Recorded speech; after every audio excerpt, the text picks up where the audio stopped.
Assalamualaikum warahmatullahi wabarakatuh. Bismillahirrahmanirrahim. Innal hamdalillah nahmaduhu wa nasta'inuhu wa nastaghfiruh wa na'udzu billahi min shururi anfusina wa sayyiati a'malina. Man yahdihillahu fala mudilla lahu wa man yudlil fala hadiya lahu.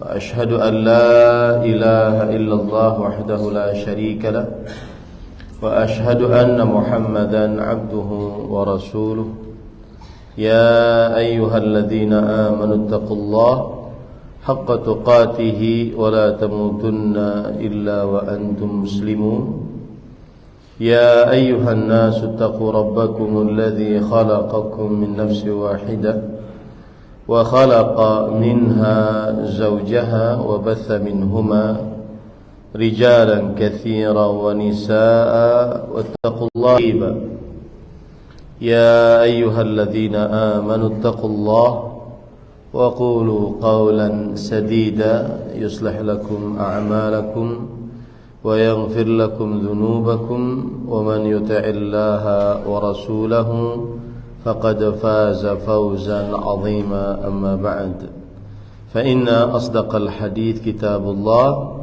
وأحسن الهدي هدي محمد صلى الله عليه وعلى آله وسلم وشر الأمور محدثاتها وكل محدثة بدعة وكل بدعة ضلالة وكل ضلالة في النار. Alhamdulillah, kita bersyukur pada Allah Subhanahu wa taala pada hari ini, hari Sabtu 2 Rajab 1445 Hijriah, yang bertepatan dengan 13 Januari 2024.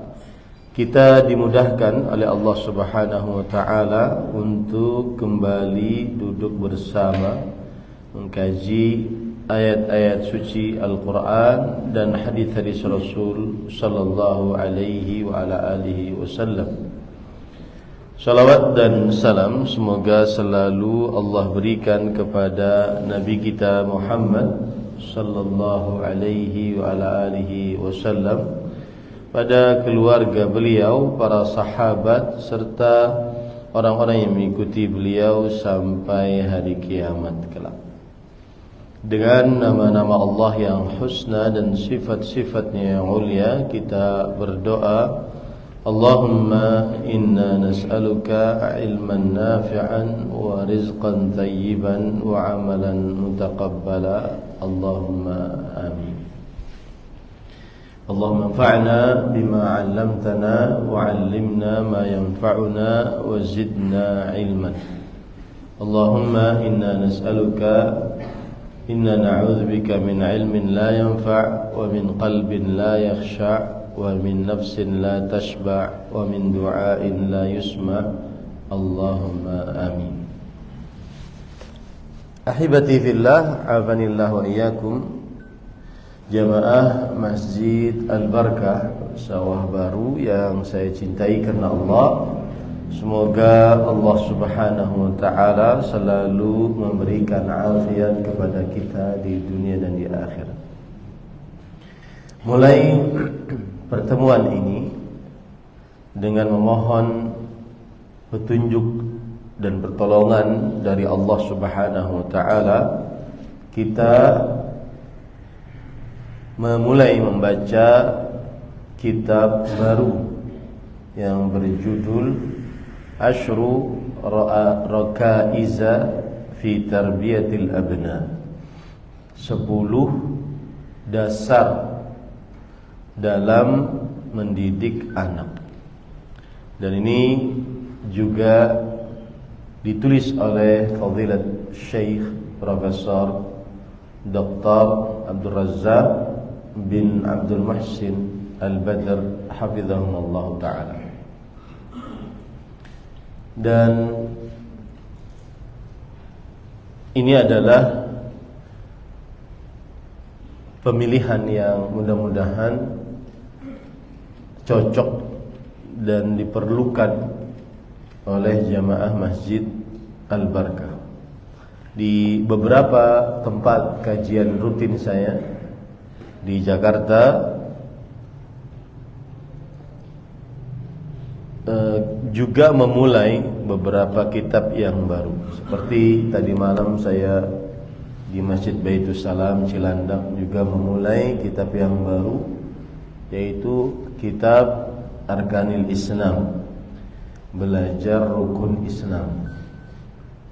Di masjid ini juga kitab yang baru, yaitu Asyru Rakaiz fi Tarbiyatil Abna. Jadi banyak kitab-kitab yang sudah selesai. Alhamdulillah alladzi bi ni'matihi tatimmus shalihat. Kemudian memulai dengan kitab yang baru.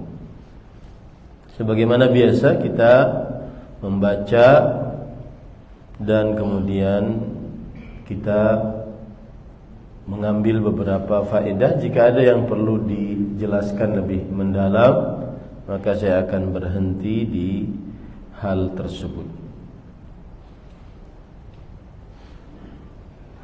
Sebagaimana sebelumnya kita mempelajari terlebih dahulu biografi dari Syekh Abdul Razzaq bin Abdul Muhsin Al-Abbad Al-Badr hafizahumullah ta'ala. Nama beliau adalah Abdul Razzaq bin Abdul Muhsin bin Hamad Al-Abbad Al-Badr,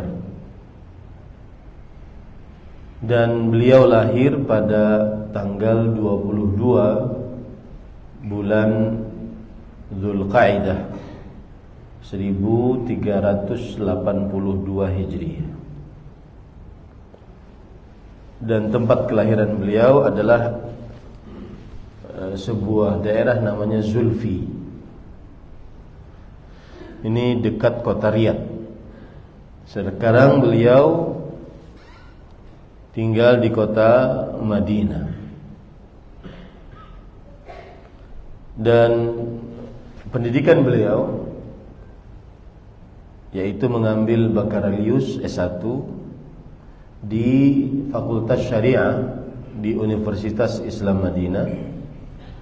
Kemudian mengambil Magister S2 di Prodi Akidah Universitas Islam Madinah, dan mengambil program doktoral S3 di prodi yang sama, Akidah, di Universitas Islam Madinah. Dan di antara para syekh, guru-guru yang beliau belajar dengannya adalah bapak beliau sendiri, Al-Allamah Al-Muhaddits, dan saya sering mengucapnya Baqiyatus Salaf, yaitu seorang yang alim, ahli hadis, muhadditsul Madinah, ahli hadis dari kota Madinah, ulama yang tersisa dari ulama-ulama salaf, Syekh Abdul Muhsin bin Hamad Al-Abbad hafizahullah ta'ala. Kemudian yang kedua Syekh Abdullah Al-Ghunaiman. Kemudian yang ketiga Syekh Ali Nasir Faqih. Adapun tulisan-tulisan beliau, karya tulis beliau adalah diantaranya Fiqhul Ad'iyati wal Adhkar. Ini salah satu karya yang besar yang beliau tulis. Fikih berdoa dan berzikir.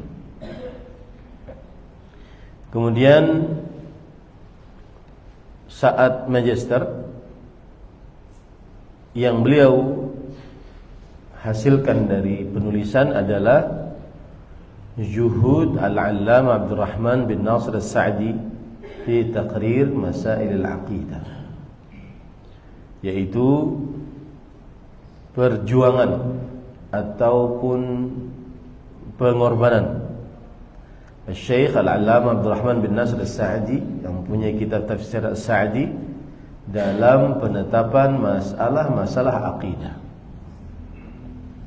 Kemudian yang ketiga yaitu ziyadatul iman wa nuqsanih wa hukmul istithna fihi.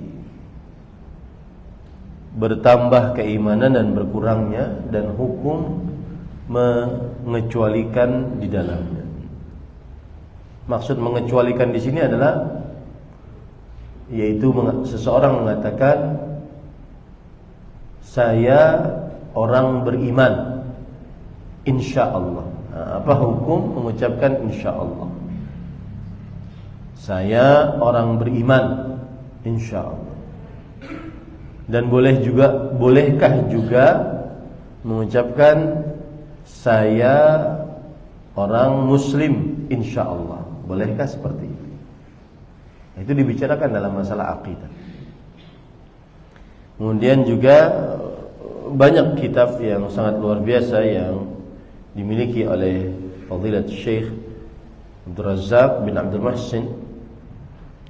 Di antara kitab-kitab yang bisa di-download di zaman sekarang yang beliau hibahkan kitabnya kepada kaum muslimin, yaitu diantaranya adalah Ahadits Islahil Qulub, hadis-hadis tentang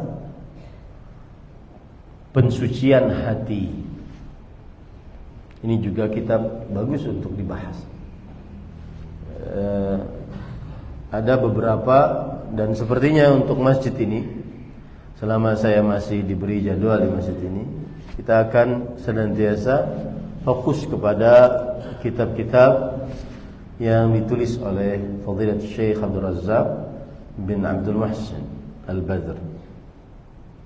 Ada kitab Ahadits Al-Iman, hadis-hadis tentang keimanan. Kemudian ada kitab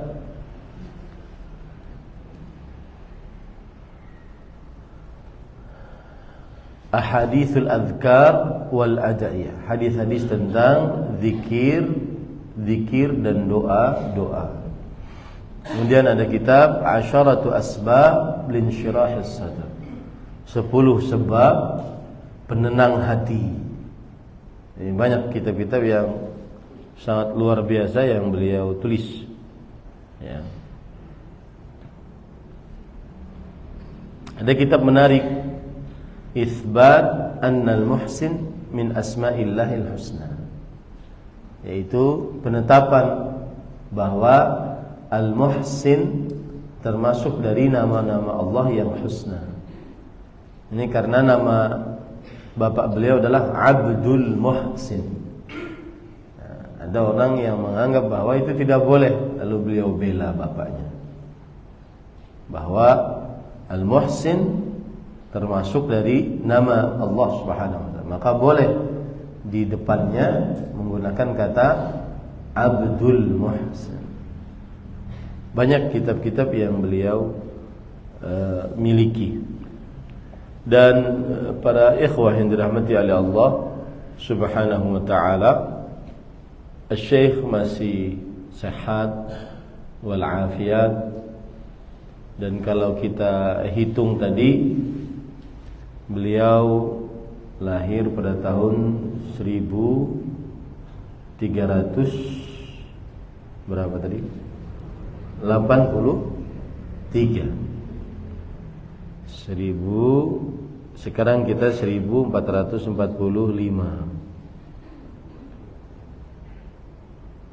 Umur beliau berarti kalau secara hijriyah 62 tahun. Kalau secara hijriyah berarti 62 tahun. Taib. Ahibati fillah, afanillah wa iyyakum. Kita dan salah satu sebab dari banyak kitab yang beliau tulis tadi, kenapa saya kemudian condong kepada tema ini, yaitu yang berkaitan dengan pendidikan anak. Karena saya lihat jamaah saya banyak yang masih menjadi orang tua muda yang mungkin anaknya masih kecil-kecil ataupun anaknya masih atau belum punya anak. Ya, maka akhirnya saya memilih kitab tersebut. Nah, para ikhwan yang dirahmati oleh Allah Subhanahu wa taala,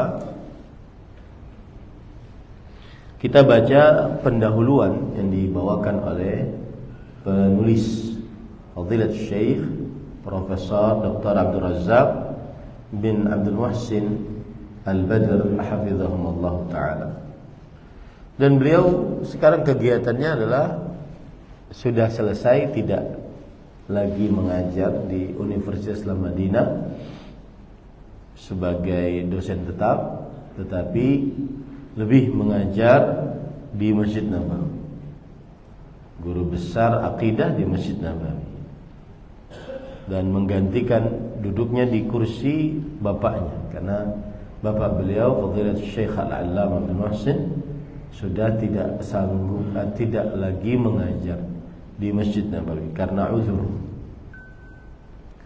Nah, dan ini adalah salah satu nikmat yang paling besar yang pernah Allah Subhanahu wa taala berikan kepada seseorang. Seorang alim melahirkan alim. Dan tidak semua seperti itu. Tidak semua kiai, ustaz melahirkan anaknya kiai dan ustaz. Bahkan na'udzubillah ada yang seorang alim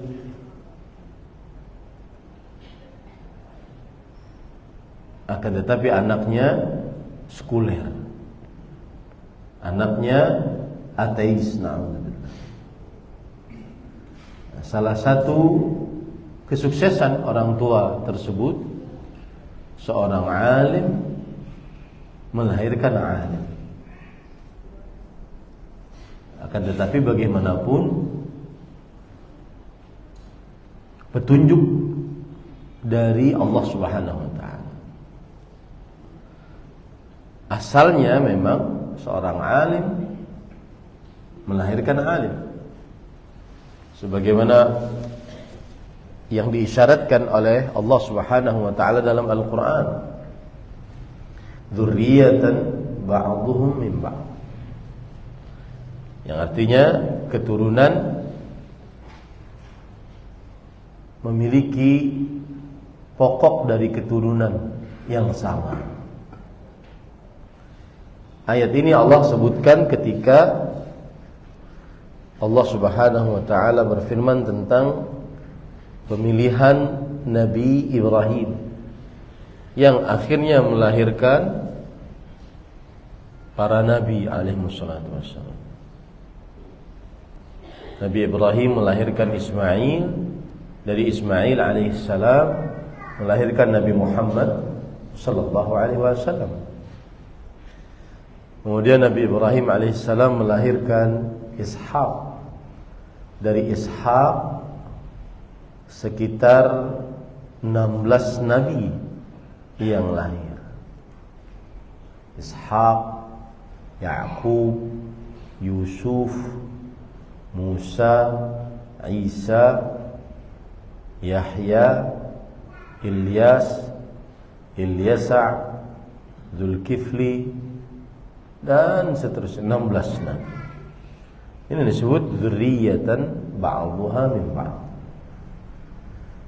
Kata Syekh Abdul Rahman bin Nasr As-Sa'di yang tadi kita baca, yang menjadi S2. S2 itu apa sih namanya? Tesis ya.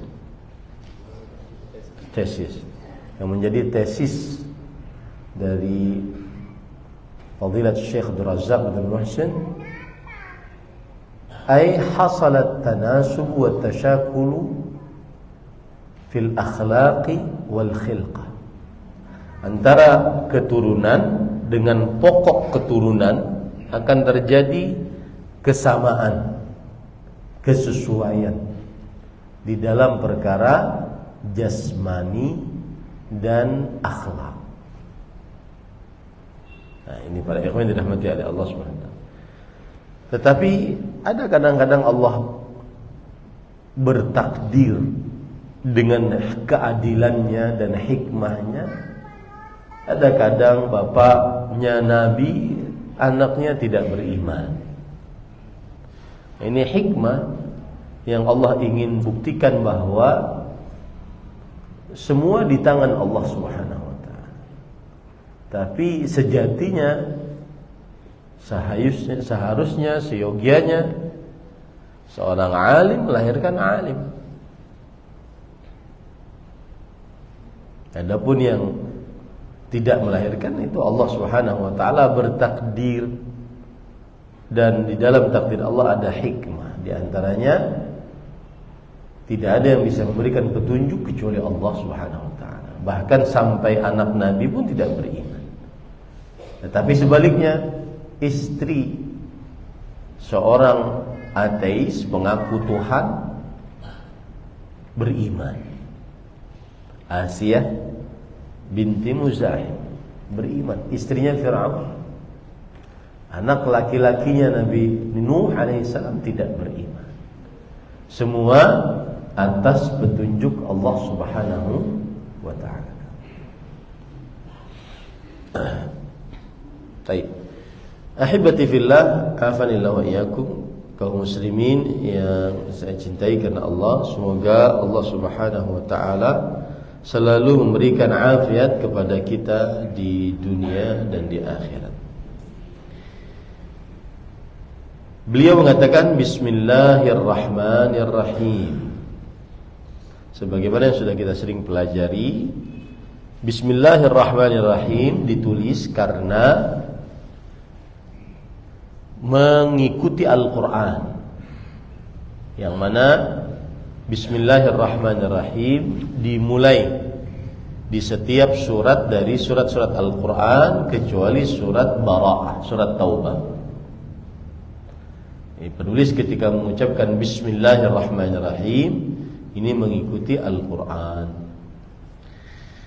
Kemudian yang kedua, mencontoh Nabi Muhammad sallallahu alaihi wasallam. Mencontoh Nabi Muhammad sallallahu alaihi wasallam. Karena beliau memulai surat-surat beliau dan tulisan-tulisan beliau dengan Bismillahirrahmanirrahim.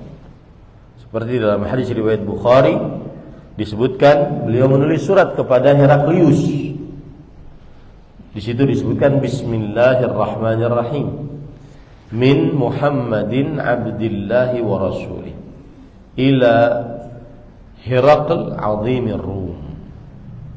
Yang artinya dari Nabi Muhammad sallallahu alaihi wasallam kepada Abdullah dan Rasulnya kepada Heraklius, pembesar Romawi.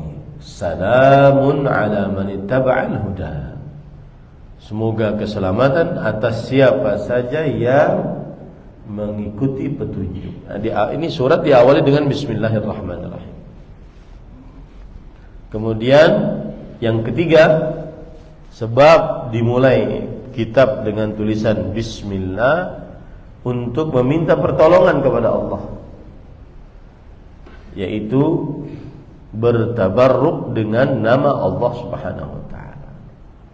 Meminta pertolongan dengan bertabarruk dengan nama Allah Subhanahu wa taala.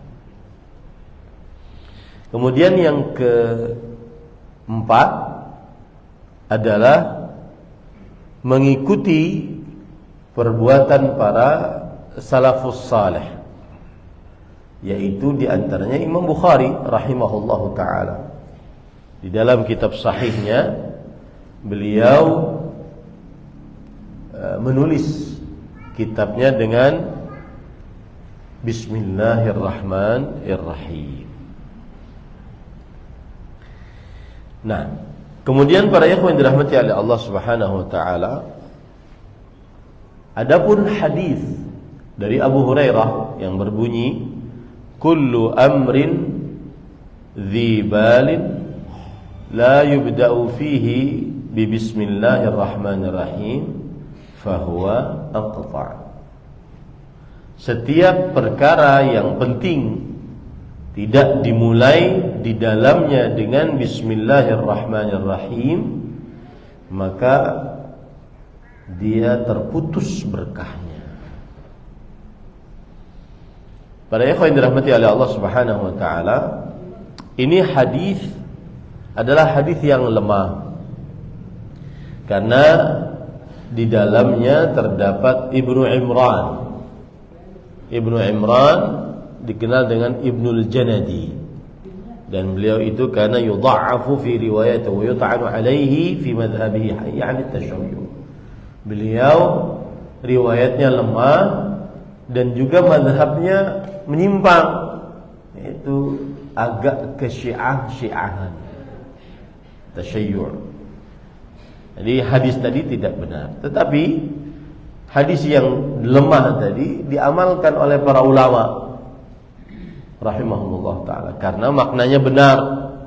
Segala sesuatu yang penting awalilah dengan bismillah, dan itulah konsekuensi dari segala amal perbuatan. Masuk masjid bismillah, keluar masuk rumah bismillah, naik kendaraan bismillah, mau makan bismillah, mau berdoa bismillah, mau bergaul dengan istri di atas ranjang bismillah, dan seterusnya.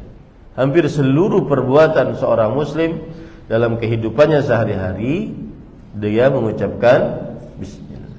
Nah, ini adalah penjelasan mengapa Fadilat Syekh memulai kitabnya dengan bismillahirrahmanirrahim. Kemudian beliau mengatakan muqaddimatu alhamdulillahi rabbil alamin wassalatu wassalamu ala abdihi wa rasulihi wa khalilihi nabiyina Muhammadin wa ala alihi wa ashabihi ajma'in.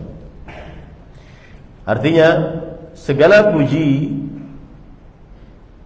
hanya milik Allah Subhanahu wa taala, Rabb yang mengatur alam semesta. Alhamdu di situ alif lam. Alif lam di sini tujuannya adalah untuk jenis. Maksudnya segala macam pujian. Hanya kalau kita baca pas lagi sholat ya, alhamdulillahi rabbil alamin, maka ingat penjelasan ini. Alhamdu alif lamnya di sini untuk jenis. Hamdu artinya pujian, berarti segala jenis pujian, segala macam jenis pujian. Ya, hanya Allah Subhanahu wa taala yang berhak untuk dipuji. Kenapa? Karena Allah yang maha mengatur alam semesta, menciptakan, menghidupkan, mematikan, memberikan penyakit, menyembuhkan, kemudian mengatur alam semesta. Ada hujan, ada panas, ada angin. Tidak ada yang mengatur itu kecuali Allah Subhanahu wa taala. Maka Allah yang paling pantas untuk dipuji. Kemudian Allah Subhanahu wa taala yang paling pantas dipuji karena Allah Subhanahu wa taala yang maha kuasa, menguasai langit dan bumi, daratan, lautan, udara. Makanya alhamdulillahi rabbil alamin. Saat kita baca dalam salat kita, semakin kita meresapi segala puji bagi Allah Subhanahu wa taala. Lillah, lam dan Allah. Lillah, lam plus Allah. Lam di sini adalah kepemilikan, lil istighraq, artinya kepemilikan hanya milik Allah Subhanahu wa taala.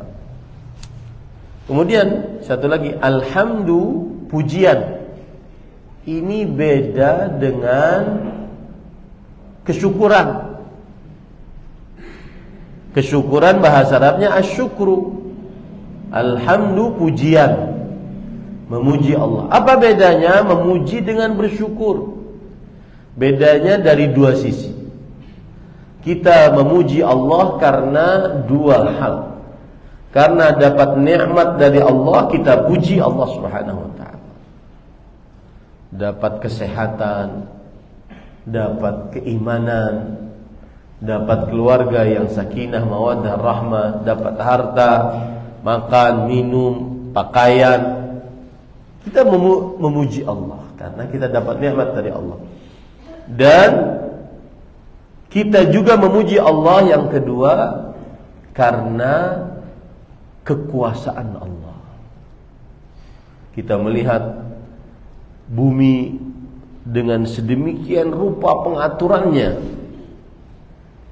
Ada daratan, ada lautan, ada udara, ada padang pasir saja, ada lautan saja, ada es saja.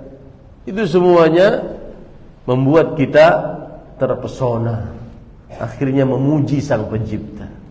Dialah Allah Subhanahu wa taala. Nah, ini beda dengan bersyukur. Kapan kita bersyukur? Ketika dapat nikmat Allah. Dengan mengucapkan alhamdulillah, meresapkannya dalam kalbu, dan nikmat tersebut kita gunakan untuk ketaatan. Nah, itu bedanya pujian dengan kesyukur. Alhamdu dan asyukur. Itu sisi yang pertama. Alhamdu kapan kita memuji, menyanjung Allah Subhanahu wa taala dengan dua. Ketika dapat apa tadi? Nikmat. Yang kedua ketika melihat kekuasaan Allah Subhanahu wa taala. Sedangkan bersyukur, kapan kita bersyukur? Hanya satu.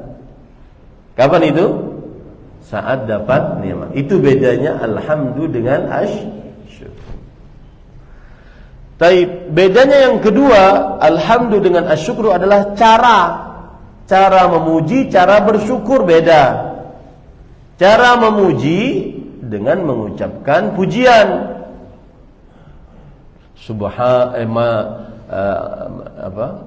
Allahu Akbar.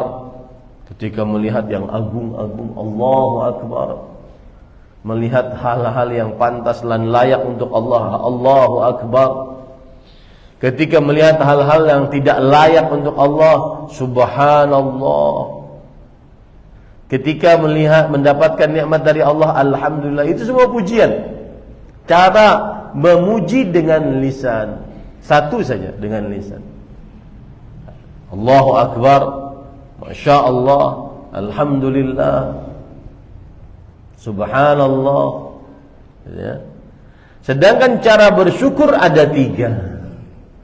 Dengan lisan mengucapkan alhamdulillah, dengan qalbu meresapkan ke dalam qalbu nikmat Allah tersebut dan mensyukurinya, dengan anggota tubuh menggunakan nikmat tersebut untuk ketaatan kepada Allah Subhanahu wa taala. Saya beri contoh misalkan, cara bersyukur dengan nikmat mata. Maka ucapkan apa? Alhamdulillah punya mata. Resapkan di dalam kalbu, oh ini mata dari Allah, saya berterima kasih. Kemudian cara yang ketiga apa? Gunakan mata tersebut untuk ketaatan. Membaca Al-Quran, menonton kajian, melihat kajian secara langsung, membaca kitab-kitab bermanfaat, dan seterusnya. Nah, itu cara bersyukur. Berarti cara alhamdu dengan cara asyukru berbeda. Nah, itu dua perbedaan yang sangat signifikan antara alhamdu pujian dengan asyukru bersyukur. Jadi kalau ada orang melihat Burj Khalifa, Tower Khalifa di Dubai, tinggi, paling tinggi sedunia. Maka apa yang dia ucapkan? Allahu Akbar. Allahu Akbar. Jazakallah khair. Dia ucapkan Allahu Akbar karena muji Allah Subhanahu wa taala. Dia melihat gunung yang tinggi, dia ucapkan Allahu Akbar. Dia melihat ada pelecehan terhadap Allah Subhanahu wa taala, dia muji Allah, subhanallah. Nah, cara memuji cuma satu, dengan lisan. Cara bersyukur ada berapa tadi? 3. Dengan lisan, dengan qalbu, dan dengan anggota tubuh.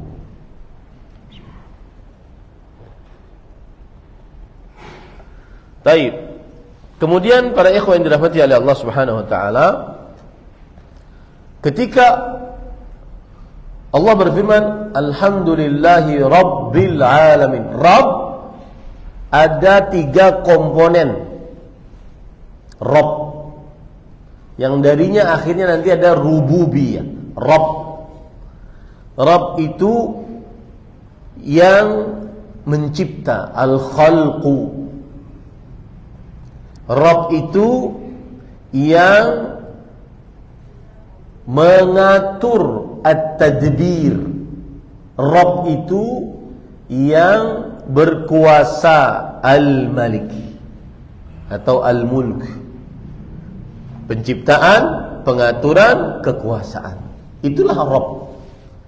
Dan tidak ada yang memiliki itu kecuali hanya Allah Subhanahu wa taala. Makanya hanya Allah yang paling pantas untuk diibadahi. Ya. Kenapa?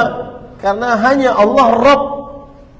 Jadi kalau seandainya ada orang bertanya, kenapa sih kalian ini menyembah Allah? Maka jawabannya mudah, karena Allah adalah Rabbul Alamin. Al-Alamin jama' alam, yang artinya alam semesta. Alam apapun, alam dunia, alam lautan, daratan, udara, alam langit. Langit bermacam-macam, langit ke-1, langit ke-2, langit ke-3 sampai langit ke-7. Nanti di atas langit ke-7 ada kursi, di atas kursi ada air, di atas air ada arsy. Itu alam yang mencipta, mengatur, berkuasa hanya siapa? Allah. Dan antum kalau belajar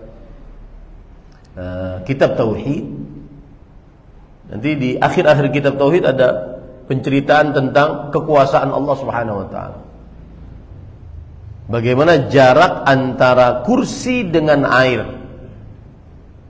Bagaimana jarak antara air dengan kursi dengan arsy Allah Subhanahu wa taala? Berapa tebalnya? Tebalnya 500 tahun. Jadi ini kursi, ini air. Ini arsy. Antara kursi dengan air itu 500 tahun perjalanan. Besar, nggak bisa dibayangkan. Itu semua yang Rabb-nya siapa? Allah. Dan saya jujur Pak, ketika saya berbicara seperti ini, saya menikmati sekali. Dan saya berharap pahala dari Allah Subhanahu wa taala. Kenapa? Karena saya memiliki Tuhan yang saya ibadahi, yang saya sujud, nungging, ruku. Kalau ada apa-apa saya berdoa, saya memiliki Tuhan yang yang maha besar, maha kuasa, yang Rabb. Kita bangga bertuhankan Allah Subhanahu wa taala. Kita bangga beribadah dengan Allah, dan memang pantas untuk diibadahi dengan Allah. Dan itu yang disebut dengan ma'rifatullah, mengenal Allah Subhanahu wa taala. Mengagungkan Allah dengan nama-nama Allah dan sifat-sifat Allah. Orang ketika dengan begitu dia tidak akan menyombongkan diri. Tidak akan pernah menyombongkan diri. Kenapa? Karena di atasnya ada Allah, Rabbul Alamin. Bukan hanya Rabbul Alam, Rabbul Alamin. Al-Alamin, alam semesta. Nah, itu Rabbul Alamin. Makanya Imam Ibn Katsir rahimahullah ta'ala, Abul Fida Ismail Ibn Katsir rahimahullah mengatakan, Al-Khaliqu lihadhihi al-asya' huwa al-mustahiqu lil ibadah. Yang maha pencipta atas alam semesta ini, dialah yang paling berhak untuk diibadahi. Kenapa kita berdoa kepada Allah? Kenapa kita sholat? Karena Allah. Puasa karena Allah. Zakat, haji karena Allah. Menyembelih karena Allah. Karena Allah adalah apa? Rabb. Ya, Rabbul Alamin. Kenapa kita tidak minta kepada sapi, tidak minta kepada salib, tidak minta kepada Yesus? Kenapa kita tidak minta kepada jin, malaikat?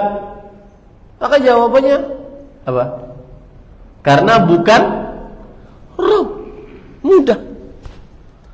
Karena bukan Rabb.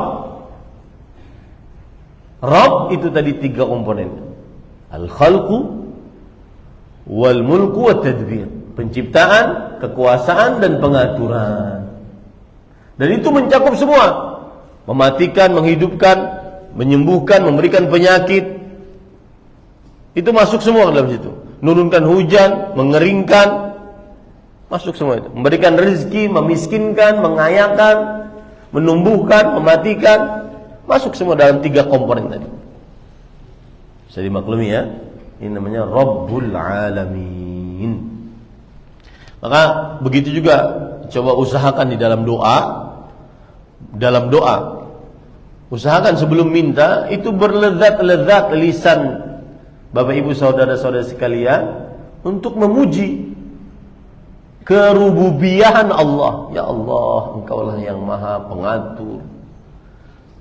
Ya Allah, Engkau satu-satunya yang memberi rezeki. Ya Allah, Engkau satu-satunya yang maha pengasih, pemberi rahmat, pemberi maghfirah. Berlezat-lezat sebelum meminta. Ya. Nanti kalau sudah cukup baru minta kepada Allah Subhanahu wa taala. Nah, wassalatu wassalamu ala Abdillah wa rasulih. Salawat dan salam atas hamba Allah dan Rasulnya, wa khalilih, dan kekasihnya, Nabiyina Muhammad, Nabi kita Muhammad sallallahu alaihi wasallam. Salawat, kalau itu dari Allah, Allah bersalawat berarti Allah memuji hamba tersebut di hadapan para malaikatnya.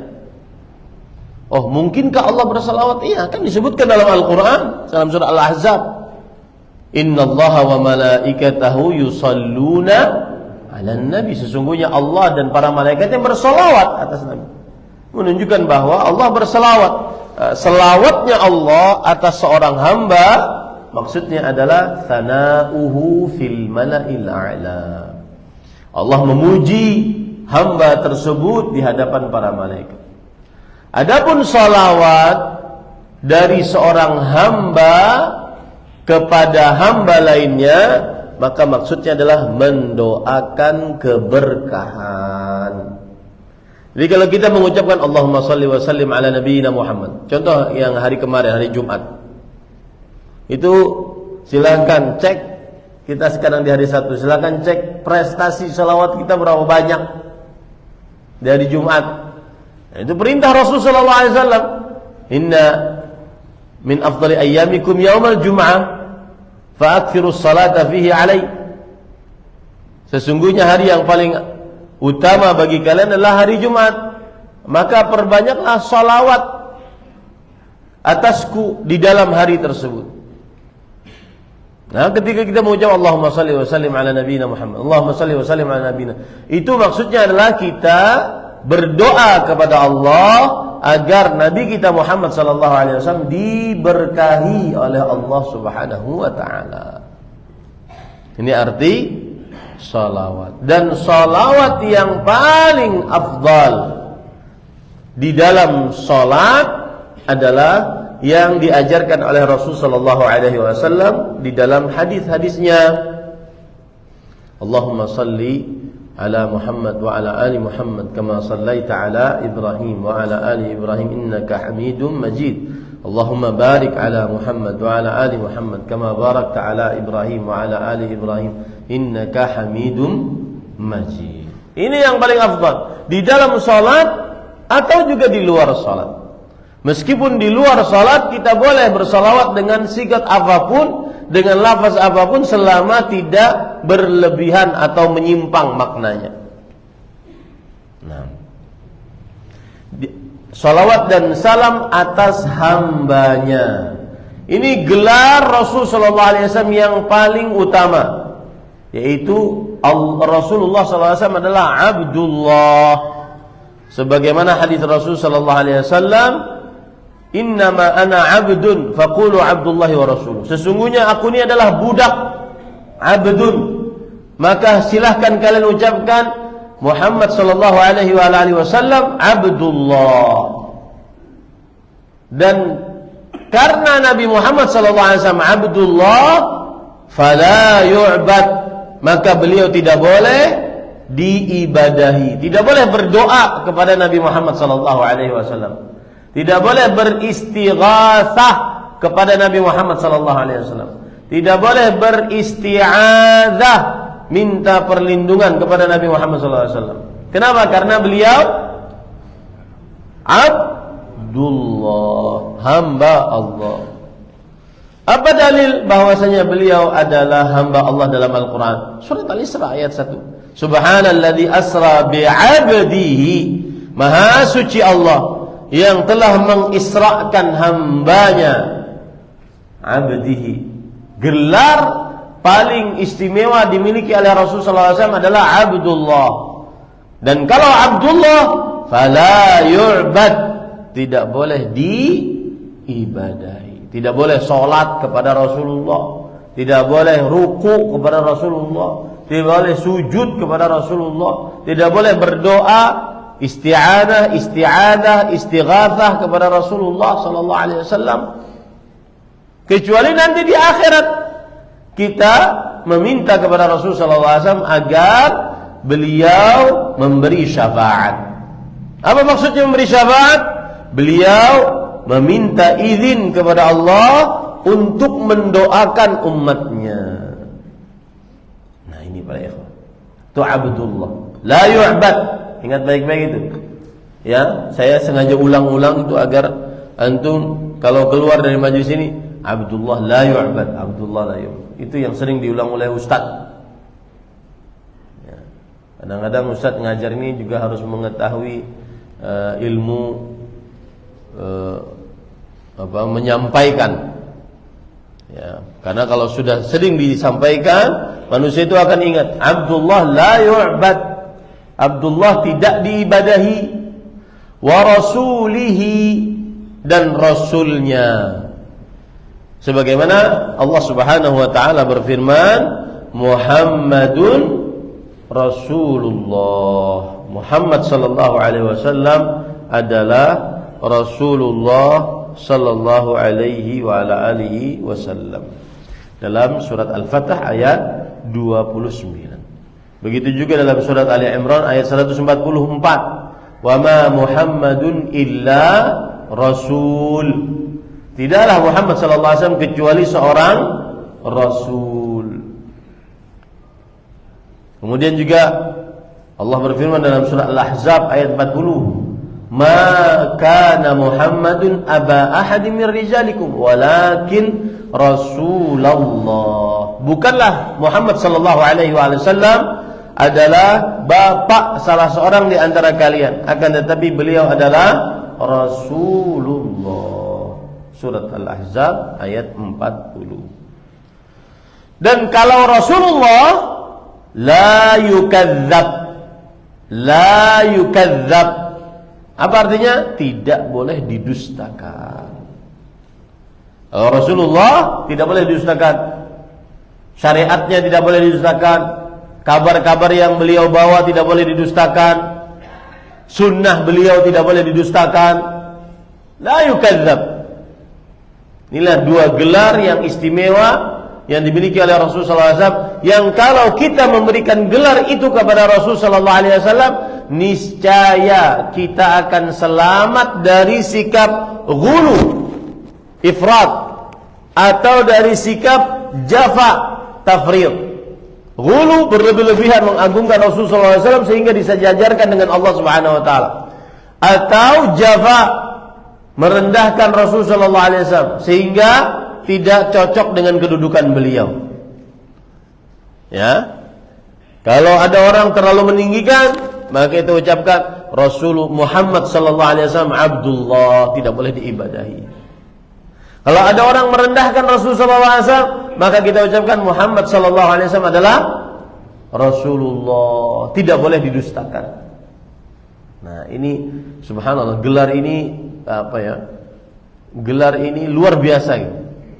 Paling cocok untuk Rasul sallallahu alaihi wasallam. Ya, paling cocok untuk Rasul sallallahu alaihi wasallam.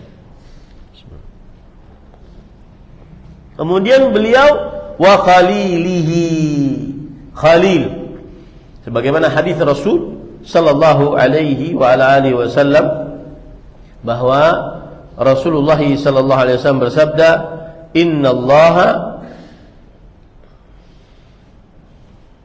ittakhadhani, innallaha ittakhadha Ibrahim khalila kama ittakhadhani khalilan. Sesungguhnya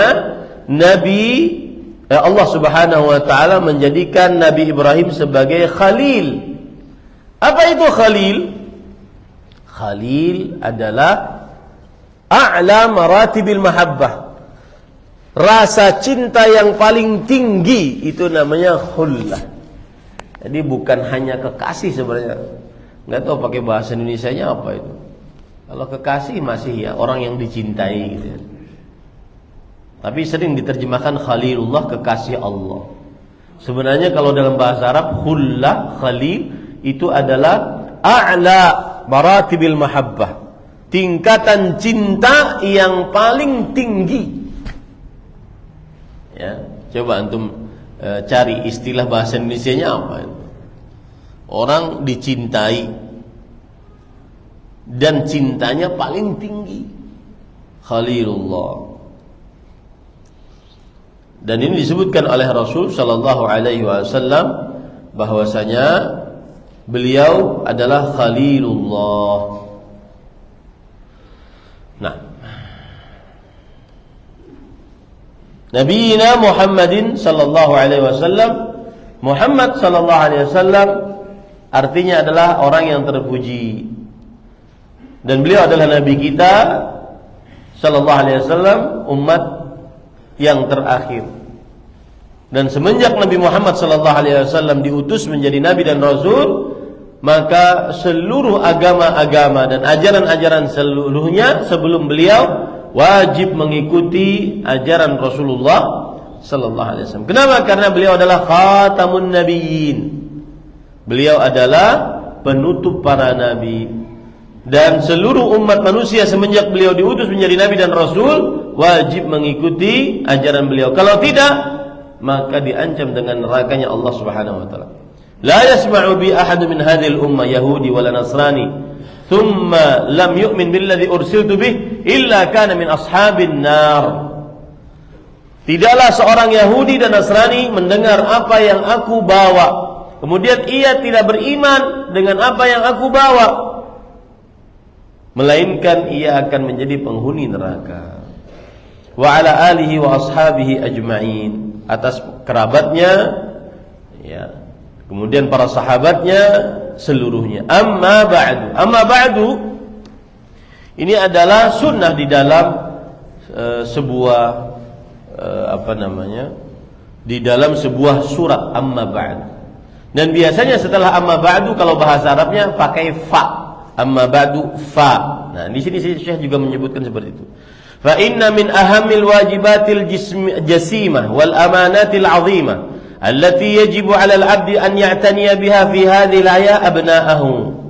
Maka sesungguhnya termasuk dari kewajiban yang besar, amanah yang agung, yang wajib atas seorang hamba untuk memperhatikannya dalam kehidupan ini adalah anak-anaknya. Ya, perhatikan nih, yang suka buat anak, jangan sampai cuma ingin buat anak lalu tidak memperhatikan tentang amanahnya pada anak, tentang kewajiban-kewajibannya. Min haitsu tarbiyatuhum wa ta'dibuhum wa nushuhum wa tawjihuhum. Berupa pendidikannya, pengajaran adab kepadanya, pemberian nasihat kepadanya, penyuluhannya.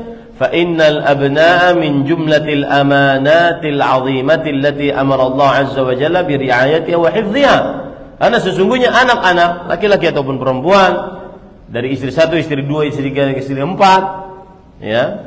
Anak-anak termasuk daripada amanah yang besar yang Allah Subhanahu wa taala perintahkan untuk menjaganya dan memperhatikannya. Kama qala ta'ala 'inda dzikri awsafil mu'minin walladzina hum li amanatihim wa 'ahdihim ra'un. Sebagaimana Allah Subhanahu wa taala berfirman dalam surah Al-Ma'arij ketika menyebutkan sifat orang-orang beriman.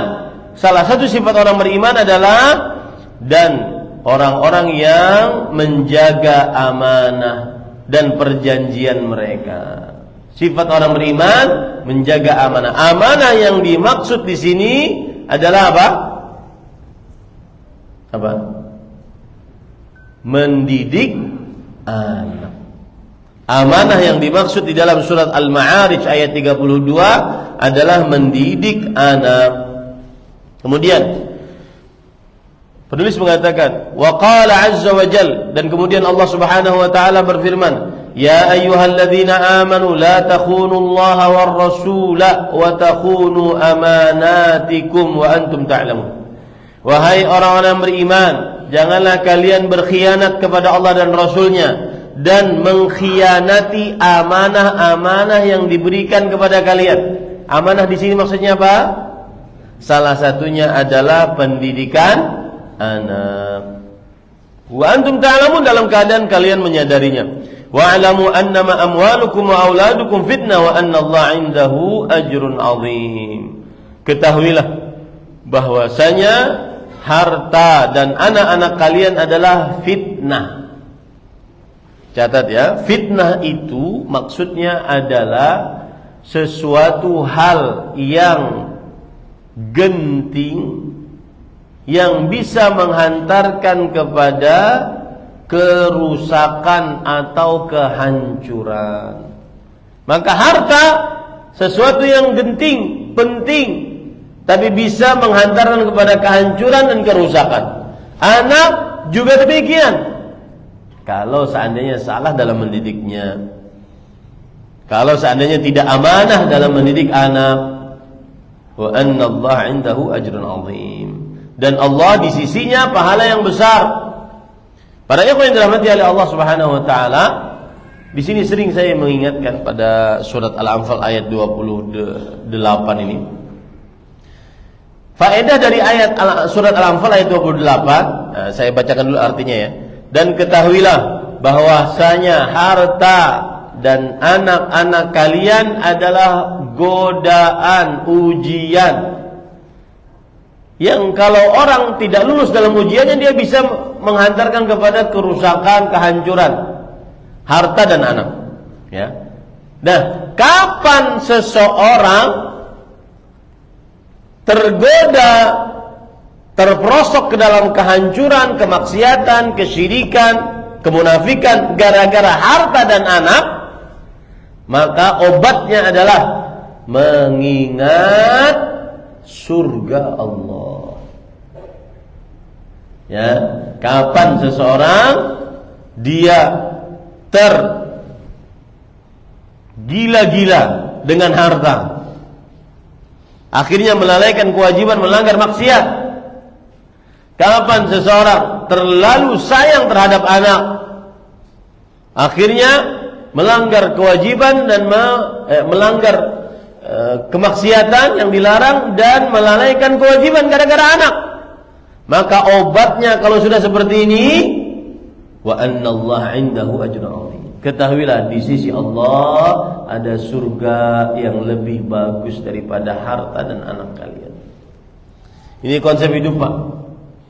Gara-gara anak nggak jamaah masjid, gara-gara anak tidak hadir ke pengajian, maka agar tetap istiqamah, salah satu konsepnya adalah mengingat bahwa surga yang disediakan oleh Allah, pahala yang ada dalam surga yang disediakan oleh Allah, kenikmatan yang ada dalam surga yang disediakan oleh Allah lebih besar daripada anak-anak tersebut.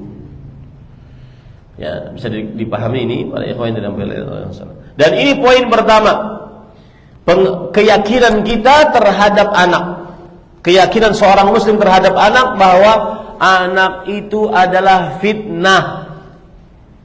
Fitnah apa tadi, Pak? Hal yang genting, bisa menghantarkan kepada kehancuran atau kerusakan. Itu keyakinan seorang muslim terhadap anak. Anak adalah fitnah, ujian, godaan. Lihat Rasulullah SAW, innal walada majmana mabqala majhala mahzana. Riwayat Imam Ibnu Majah. Sesungguhnya anak itu bisa mendatangkan kesedihan bagi orang tua, bisa mendatangkan kegilaan, hilang akal gara-gara anak, nyuri, membunuh, memutuskan hubungan rahim, berkelahi dengan ibu gara-gara anak, hilang akal. Sesungguhnya anak bisa mendatangkan kesedihan, kesedihan sudah tadi, ya. Bisa mendatangkan kebakilan, ingin bersedekah, nanti anak saya makan apa? Nanti anak saya sekolah di mana? Kalau seandainya saya sedekah, kalau seandainya saya wakafkan tanah ini untuk masjid, untuk pesantren, nanti anak saya bagaimana? Jadi bakhil, mabkhalah. Gara-gara orang tua, gara-gara anak, orang tua jadi majbanah, pengecut. Mau berjihad, anak saya nanti gimana? Ya. Dan seterusnya. Ini para ikhwan dirahmati. Itu poin pertama, anak itu adalah apa? Ujian, fitnah. Hal yang genting yang bisa menghantarkan kepada kehancuran atau kerusakan. Kehancuran kerusakannya dimulai dari kesyirikan, bisa kemunafikan, bisa kekufuran, bisa kemaksiatan gara-gara anak. Nah, ini hati-hati. Itu keyakinan seorang muslim. Ada orang berkata, kalau begitu gak usah punya anak sekalian, Zat. Enggak. Disitulah ujiannya kalau sudah punya anak. Nah, cukup kiranya. Jika ada pertanyaan maka dipersilahkan. Wallahu a'lam.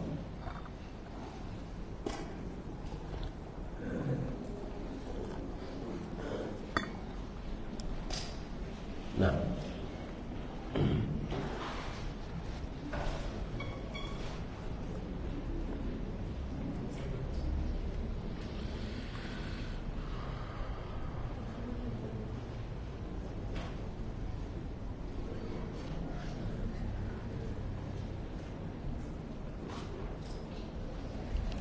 Baik.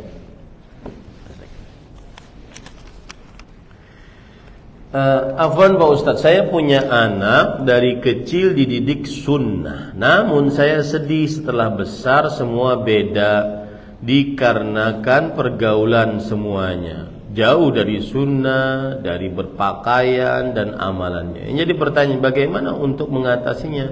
Apakah ini ujian hidup? Nah, ini yang saya katakan tadi. Sedih kan akhirnya. Gara-gara anak sedih, udah capek-capek didik dari mulai bayi, sudah dicadarin.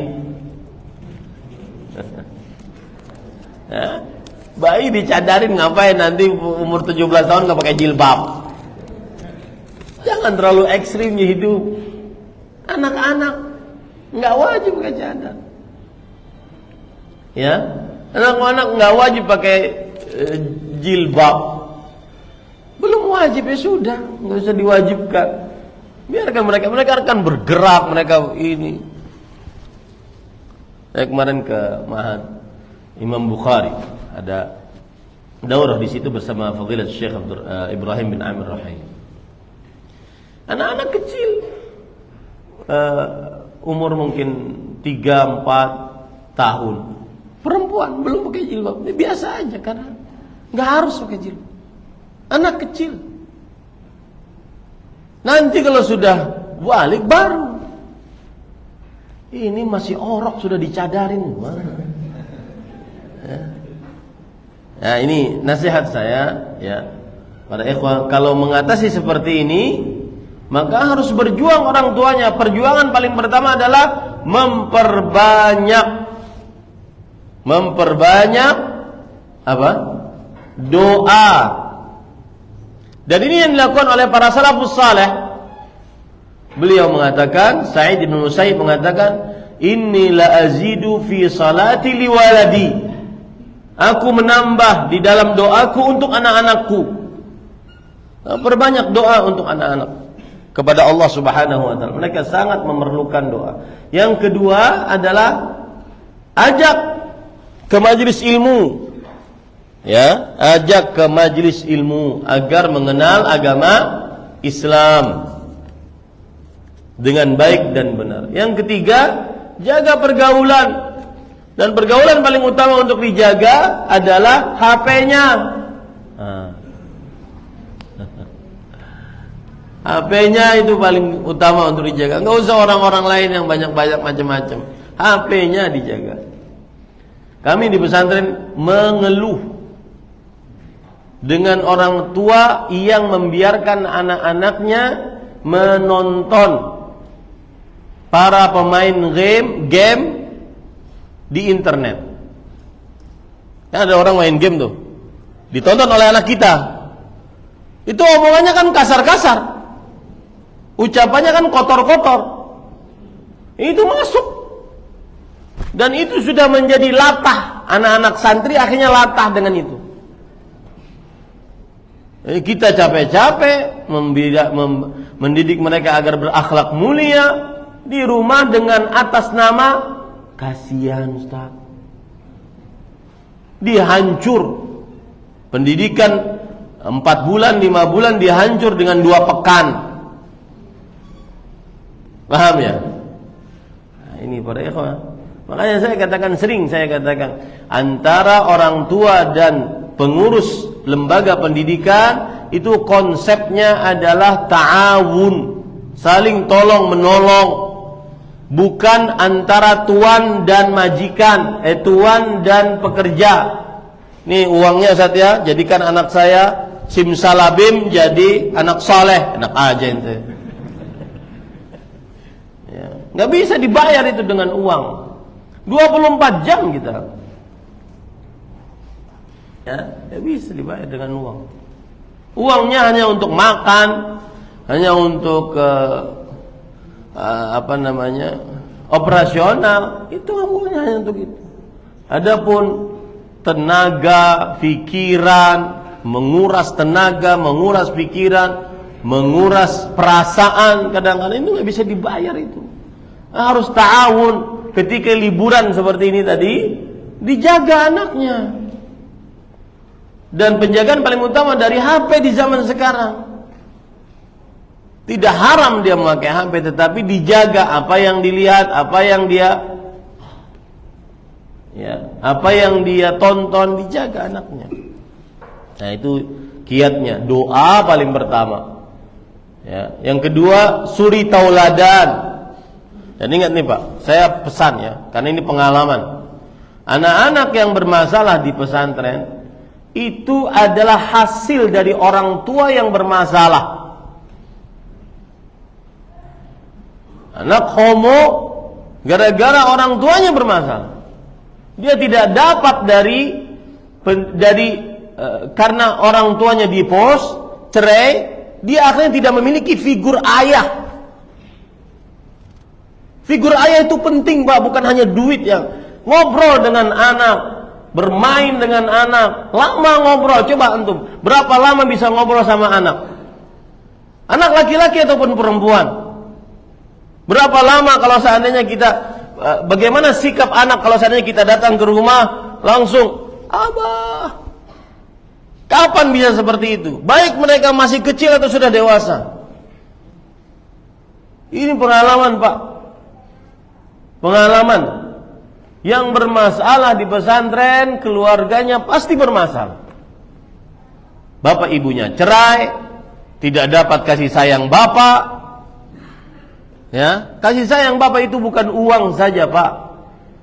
Ada figur seorang ayah yang dia banggakan. Figur seorang ayah yang dia bisa cerita apa saja dengan ayahnya. Nah, ini pada ikhwan yang dirahmati oleh Allah Subhanahu wa taala. Jadi harus jadi suri tauladan. Kemudian yang ketiga tadi, jauhkan dari pergaulan yang buruk. Wallahu a'lam.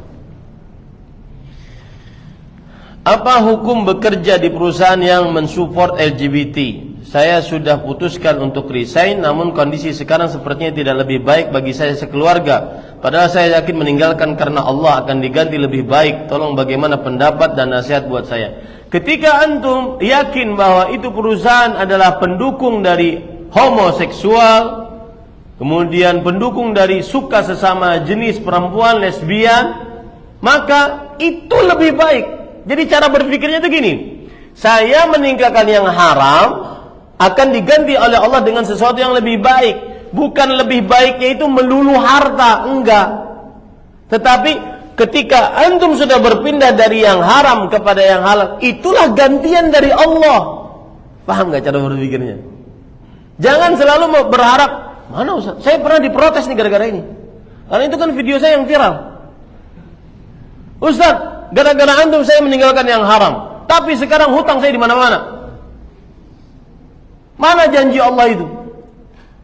Maka saya katakan, ketika antum meninggalkan yang haram, itulah yang lebih baik, yang Allah sudah gantikan. Paham gak cara berpikirnya? Begitu cara berpikirnya. Orang bekerja di pusat riba, kemudian dia berhenti karena Allah Subhanahu wa taala. Kemudian hidupnya sekarang mungkin agak sulit karena tidak ada jaminan bla bla. Ketika dia meninggalkan, itulah gantian dari Allah yang lebih baik. Ya. Kenapa kalau antum selesai, kemudian sampai mati di situ, belum bertobat darinya, maka apa ancamannya? Dilaknat oleh Allah. Dibangkitkan dalam keadaan tidak wajar. Mati husnul khatimah, tidak berkah. Lihat gantiannya, bukan melulu harta. Bisa dimaklumi ini, Pak? Ini belum lagi nanti kalau orang, jadi antum harus paham Pak, Bapak, Ibu, saudara-saudari, kita semua harus meyakini ada konsep berkah dalam hidup. Anak mudah diatur, anak soleh soleha, istri tidak ngelunjak ketika dinasehatin, istri memberikan support untuk beramal saleh. Itu tidak gratisan. Itu dari harta yang kamu makankan kepada anak istrimu dengan halal. Ya, makanya Imam Al-Qayyim mengatakan, at-ta'ah tajlibu lil 'abd barakat kulli syai.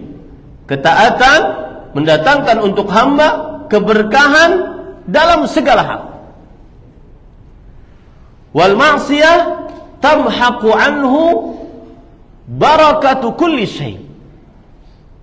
Dan maksiat mendatangkan, menghancurkan keberkahan segala hal. Nah, jadi saya berpesannya apa? Maka jawabannya, ketika antum keluar dari perusahaan seperti itu yang mendukung hal yang tidak pernah dilakukan oleh manusia sewajarnya, maka itu nikmat yang Allah pilihkan untuk antum. Berarti antum orang pilihan, dipilih oleh Allah. Ada penurusan harta, harta itu maksumah, sudah dibagi oleh Allah Subhanahu wa taala. Ya, orang bekerja apapun tidak akan pernah keluar dari pembagian Allah Subhanahu wa taala. Tinggal kita menikmati takdir Allah Subhanahu wa taala. Bekerja yang halal, kemudian mensyukuri apa yang Allah berikan. Wallahu a'lam. Doa apa untuk anak yang sudah meninggal? Maka jawabannya banyak doanya dalam Al-Quran dan hadis Rasulullah SAW. Di antara ini yang sudah meninggal ya.